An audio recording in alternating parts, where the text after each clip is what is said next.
లగ్నే శుభే శుభయుతే సుశుభే కుమారం శ్రీపార్వతీవ సుఖినీ శుభవీక్షితే చ జాయా సతీ శివగురోర్నిజతుంగ సంస్థే సూర్యే కుజే రవిసుతే చ గురౌ చ కేంద్రే. ఇక్కడ శంకరాచార్యుల వారి యొక్క ఆవిర్భావం జరిగినది.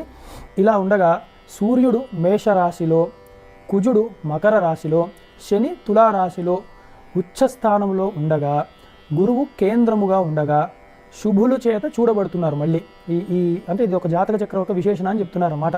అలాగే శుభులను కూడి ఉన్న ఒక శుభలగ్నమునందు పార్వతీదేవి కుమారస్వామిని కనినట్లు ఆర్యాంబ తేలికగా ఒక అందమైన కుమారుణ్ణి కనెను అని చెప్పేసి ఆ చక్కగా శంకరుడి యొక్క ఆవిర్భావాన్ని ఇక్కడ దీనిలో చెప్పారనమాట.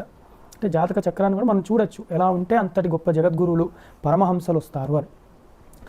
దృష్ట్వా సుతం శివగురు శివవారి రాశౌ మగ్నోపి శక్తిమనుసృత్య జలేన్యమాంక్షీత వ్యశ్రాణయద్బహుధనం వసుధాశ్చ గాశ్చ జన్మోక్తకర్త విధయే ద్విజపుంగవేభ్యః.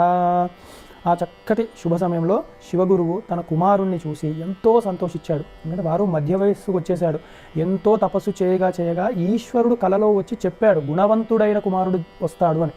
అది ఎలా ఉంటుందో ఇప్పుడు ఆర్యాంబ అంటే చక్కగా దర్శిస్తోంది. ఆ 8 నెలలు 9 నెలలు ఆవిడ ఉన్నా చక్కగా లోపల కీర్తనలు, నిజ సాక్షాత్ శివ సాక్షాత్కారం ఆవిడకి అవుతూనే ఉన్నది.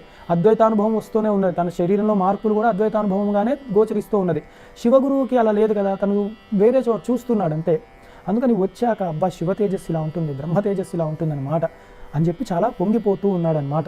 అయ్యి తర్వాత కావాల్సిన జాతకర్మలు, సంస్కారములు అవన్నీ చేస్తూ పూర్వము వలె తను బ్రాహ్మణులను పిలిచి దాన ధర్మములు, గోవులు, వస్త్రములు ఇవన్నీ కూడా చక్కటి హృదయముతో అందరికీ పంచి ఇచ్చాడనమాట.